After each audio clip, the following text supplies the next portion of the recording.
the NLP Communication Model. Now, I want to talk about that. And I want to talk about that in the context of life and what my experiences before, during, and after.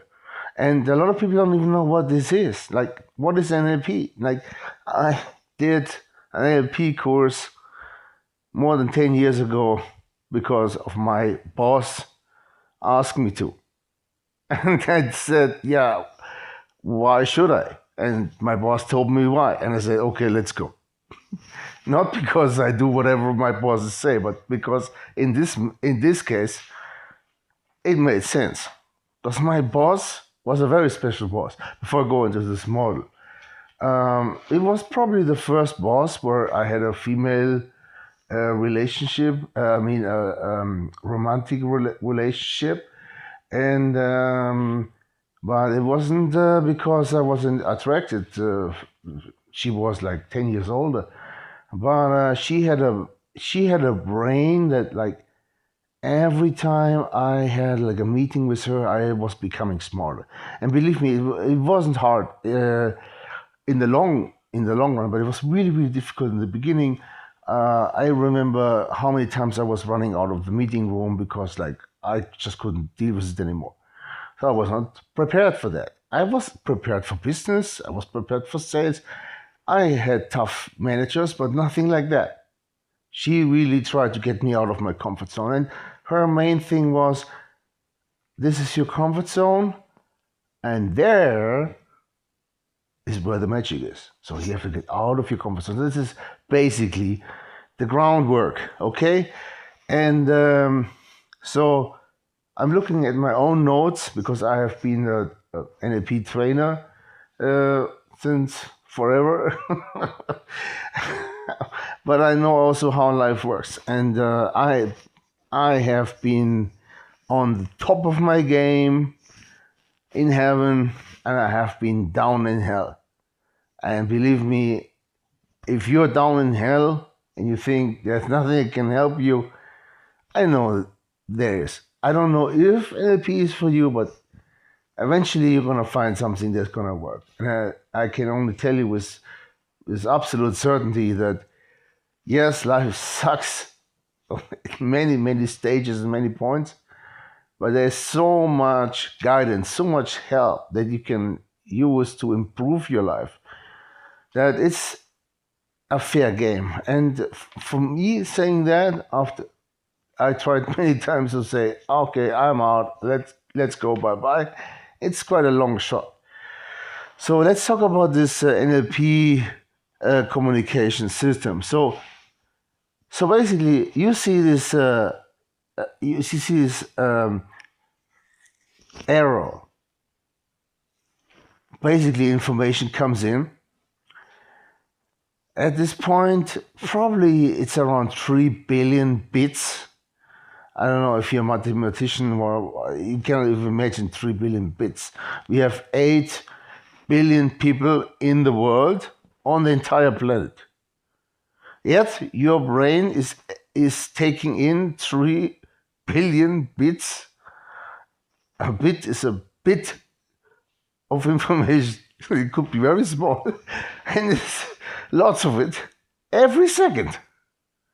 And first I said it's only a couple hundreds. I said a couple of thousands. And I said, oh, it's a couple of minutes. Oh, now we know it's billions. How is it even possible? It's insane. People cannot get it. They cannot understand it because you don't even understand what is a billion, let alone a trillion or a quadrillion. Have you heard? Yeah, okay, numbers more zeros, but it's inconceivable. Let's just say it like that. Okay, now. So the information comes in, and now, by the way, so I have been talking, especially the last couple of years, to a lot of doctors.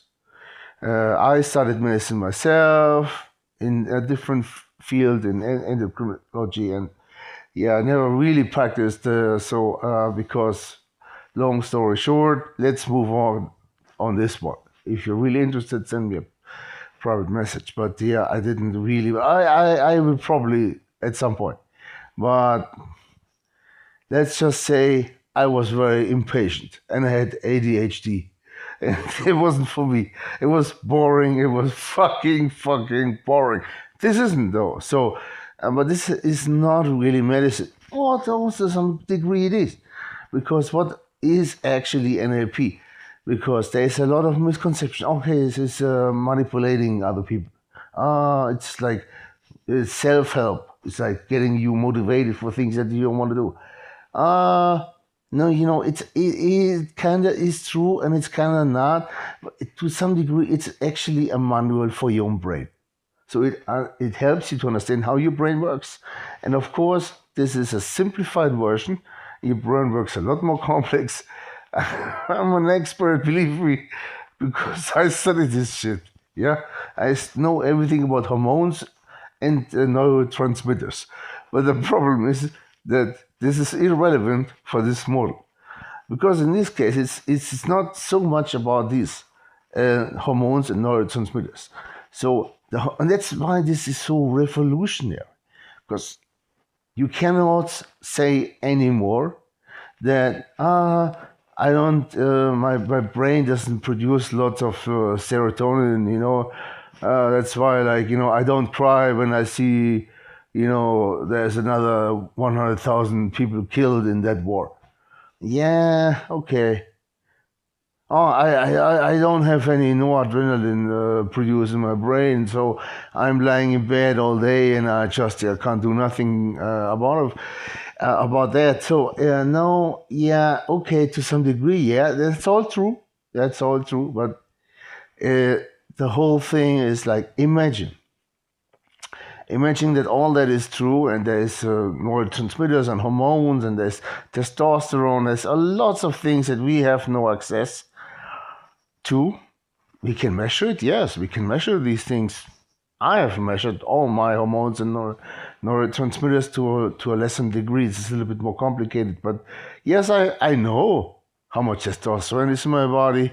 I know how much thyroid hormone is in my body. I know how much estrogen, and of course, I know my testosterone estrogen conversion, which you probably don't. But you're also not a doctor, and you had no idea about endocrinology, and it's the point. And that actually is not the point. But okay, I'm trying to make this as entertaining and lighthearted for you as possible. So I'm bringing in some references.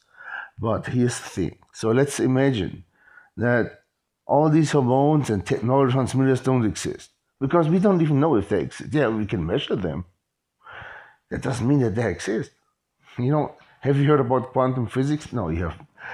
But let's go back to, and let's try to see it from a different angle. So, yeah, well, the whole thing is now starting to come into light. That it's not only your neurotransmitters in your brain. Let's just take serotonin. Makes you more happy. It's like, if you become more happy, if you can be happy about something, you see a movie and it was boring for you at first, but then the one with Dances with the Wolves. Please, who hasn't seen this movie?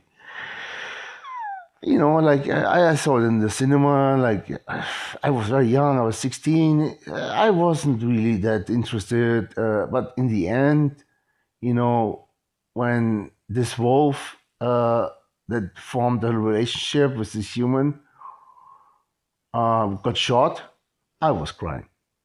I was really, really crying. And so, and my serotonin was exploding in my brain. And that's why I felt this compassion.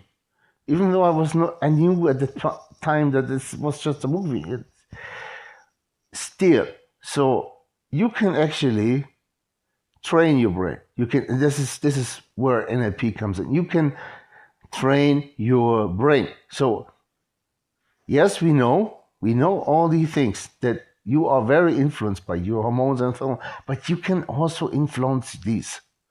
This is a very revolutionary concept that nobody has been talking about since NLP, and nobody is actually now. I have been interviewing lots of doctors recently, especially in the field of psychology and psychiatry. Mainly because I want to understand what's the relationship between low testosterone and high level of depression. And it was very, very interesting. But even with depression, you can influence your brain. So, and now I'm going into this model, but I don't want to give a little bit of context and to make it a little bit more practical, because this model itself, it's a little bit abstract. And when I had the first NLP trainer that explained this to me, I was like, oh, all right. Okay, it sounds super fascinating, but like, is there any proof of that? It sounds like very much theory. No, but I can tell you that this theory, yeah, it is theory. Is it? No, actually, not anymore. Like, all this is now basically proven, or it's at least, let's just say, it has made it to the establishment, and now people are using that to treat people who are depressed. So, NLP was designed for people who want to be more successful and enable other people who become more successful. For instance, if I sell software to another company and the software can enable that company to increase their growth, to increase their sales and reduce their costs and improve their bottom line and make their shareholders happy, we all go for it, right? That's why I started to go into this stuff, because my boss told me, she told me, you are a special one. You can figure this out, and if you do, I will help you to become the number one of this company. No, I did not become the number one. There were some other things that, but that is not the point of today. I'm already bringing too much anecdotes into this as we speak. So let's focus on what we see here on the picture. Okay, so the data comes in. Now, what you see below the data is all the different data sources. Okay, let's make it simple. Okay, of course we have ears, but most of our data is getting collected through our eyes. So most of the people are visual. More than 75% are visual. Now there's different brain types and so on, but it doesn't really matter. There's some people who are kinetic, they respond on touch. There's people who are auditory, they respond only on voice and how the voice sounds, and they close their eyes and they get the information. They don't look in your face, they look away. That doesn't mean that they're not interested, they are just auditory. And then, but most of the people are visual. When I tell you the grass is green, you have the green color in your eye. You have it in your imagination. When I tell you there's a green frog running, and then unfortunately there is a car, and now I see a big red dot.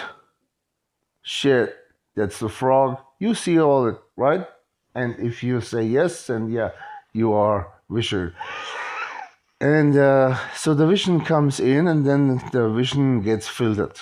So on all these filters that you can see in the back of his head is the filters based on your childhood, based on your preferences, based on your beliefs. That's a big one. And just to give you an example, so nowadays we live in a world where everything is about politics. Like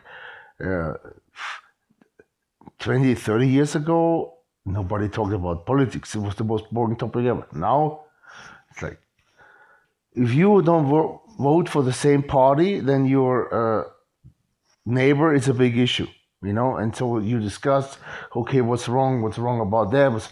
Why would you vote for a right-wing party? How could you vote for a left-wing party? So it's all about this belief system. So when you believe that, for instance, the alternative for Germany is a great party, yeah, then you believe that.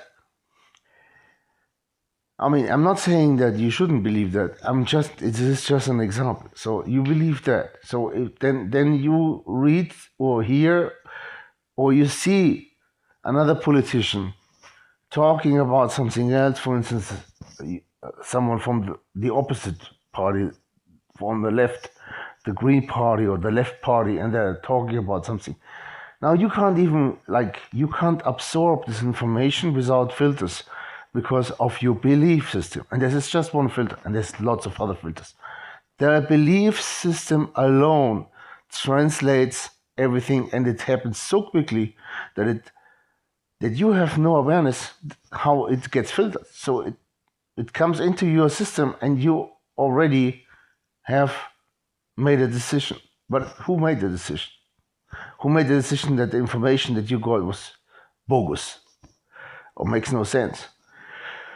You have no proof that information is bad. Let's say someone is talking about a hypocrisy, like the climate change. Yeah, the climate change is coming. We need to invest a couple of billions in this technology because of climate change. Okay, because you are someone who believes in the thesis that climate change is a hoax, no matter what that person is going to present and what logic and what evidence, it's not going to reach your consciousness in an unfiltered way. I think that makes sense, right? So on the filters, this is what you see here, is the arrows. So the information comes in, gets filtered, and then it gets deleted and distorted. And it gets compartmentalized. That one you probably know because, don't put me in that box.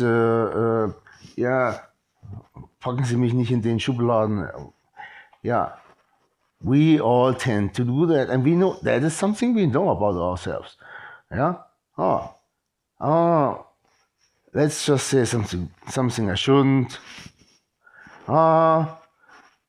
I'm a father and my girlfriend brings me home a guy who's black. I'm drinking a couple of beers. I'm warming up with the guy. I'm saying some things I shouldn't do. I say to my girl, yeah, is it true that black guys have they are very equipped. They have I can't say more than that. And I say, yeah, it's true. Okay, how did I figure that out? Was it because I know about that? I know about physiology. I have studied now. It is because of my filter. So a filter can actually guide you in the right direction. A filter can also mislead you. And this is maybe not a good example because most filters are really misleading you, right? You should not listen to the filters. But how can you even understand what filters you have and which filters you need to change to tune it so that you get the raw data unfiltered? And that is very hard to explain. There's lots of techniques to how to do it, but that is what NLP is doing.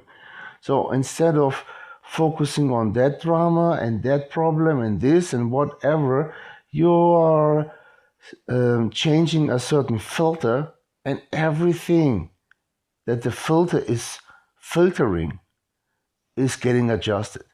Now that is very hard to explain. You need to show it with an example.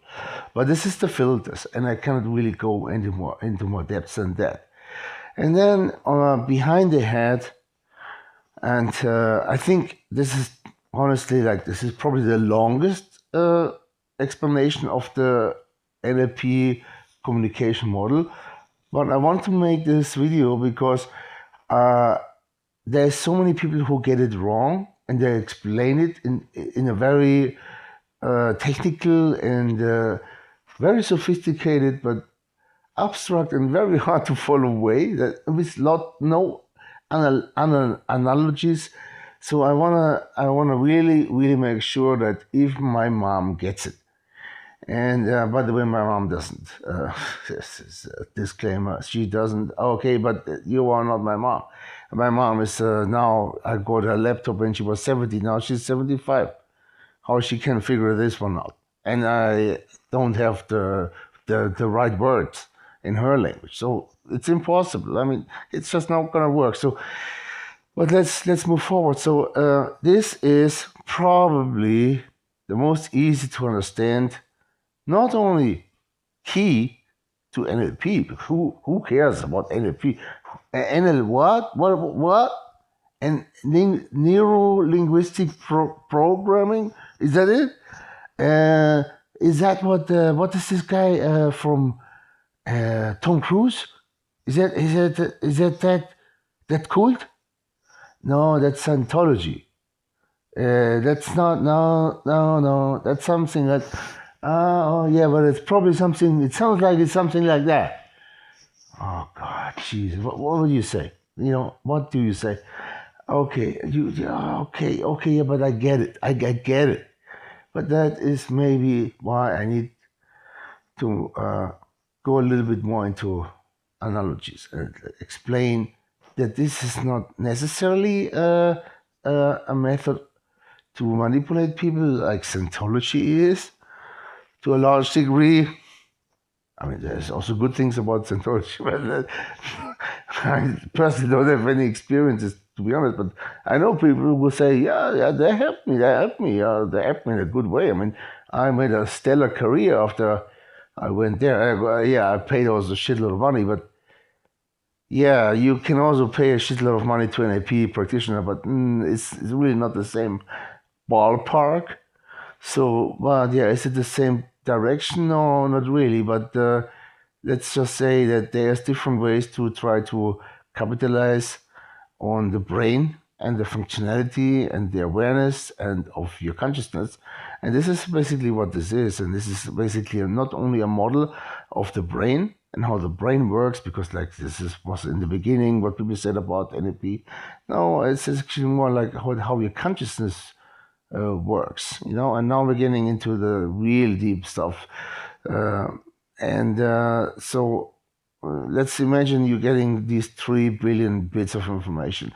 They're getting filtered, they're getting distorted, they're getting separated into compartments. All takes a lot of computing power. And then this is not what you sense, this is not what you perceive. Because you see these 3 areas behind the head. It depends a lot, at least also in my experience, mainly on your state and on your model of the world. And these are the 2 things. The physiology, yes, or in theory, yes, but essentially not really, but I explain it anyway. So what is it? The physiology, okay. So let's just say, and we all know this, okay, you're tired in the morning, you are watching the news, you get depressed, only bombs.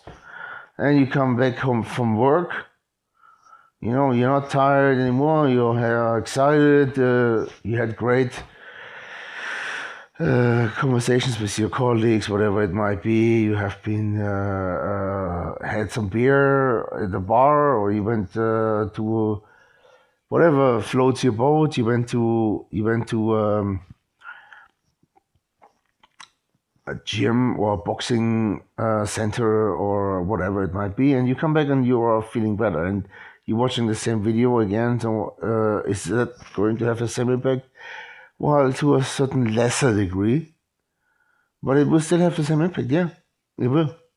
Yeah, but to a lesser degree, and that's the physiology. So the physiology. Yeah.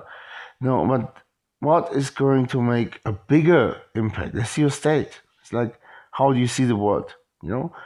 How do you see the world? That's not the same as the model of the world, but what is your state right now? It's not only the physiology. That's your body. The state is everything. It's your body, it's your mind, it's your emotional state. And if you had a great time with people, and you were drinking, or it doesn't have to involve alcohol, but this is just an example. You come back home and you're in a great state. Well, you have the same information coming at you, that in the morning made you really bored or tired or depressed, And does it have a effect to a less degree? Yeah, absolutely it does. Absolutely it does. Because you just have a different experience that's overshadowing everything else. And that experience that you had changed your state. And if it's not a significant experience, it's not going to change your state. So then your state will be the same as a physiology. But now, if you go even higher on that ladder, if you have a different model of the world. And now the model of the world is basically your filters. Is not on, no, filters, of course, is the wrong word. It's your lens. It's your lens, how you view the world. So, and if you believe that the world is better if Germany would have taken over and they would have won in 1945, this is your model of the world. This is your paradigm. This is your belief systems all combined into one thing. And that is on the highest level what is gonna change the filters from working. And if you have the raw data coming in, and then you have the filters, and then after that, you have your physiology, you have your state, and you have your model of the world, who all determining how that information comes to you. Then we get to, and now this sounds like a lot of stuff, but now we're coming to the end. This gets you to this preposition of NLP, which is called one of the most important ones. It's like, I have to make an analogy again. The Bible, they say, oh, you shouldn't kill and you should only have one God, okay? This is like one of the prepositions, even though they call it differently. But in the NLP, they have this preposition that perception is projection. And you will understand it now because you have understood the whole communication model, probably better than most, if not anyone, with thousands of examples and analogies and so forth. That if that happens to you, then you will be prepared, and you know that you are, in this case, not perceiving information, right? How could you? It's not possible, because all the things that manufacture your vision, and not even your belief systems, they're already there. They are part of the manufacturing process. The data that's coming in gets massively distorted by all these filters. And then it gets changed and distorted by your state, your physiology, by your model of the world. What are your belief systems? How do you see the world? Your lens, and all these kind of things are acting together. So you come to this point where you're saying the only thing, and now this is one of the main things and the main things that you need to understand, and very few people do, is it's not about a technique, where you can change something or change someone's belief. That would all be manipulation. That's just what mentalists do. It's like, yeah, it's interesting, it's fascinating to some degree, but it's not really game-changing science or whatever it might be. But in this case, you need to understand, yeah, perception is projection. Why is that important? Because you can check in every situation. Is this something I'm filtering? I'm projecting? It happens automatically and partly inautomatically, but most of it is unconscious. It happens in a split second. I'm not aware of it. What can I do? I can increase my awareness. How can you increase your awareness? Now, this is a different conversation. There's lots of different ways how you increase your awareness. But this is the message, or this is the core of the NLP communication model, that you, in order not to project and receive garbage, that you receive unfiltered. And in order to do that, you need to raise your awareness. And how to do that, we can talk about in another time. Thank you.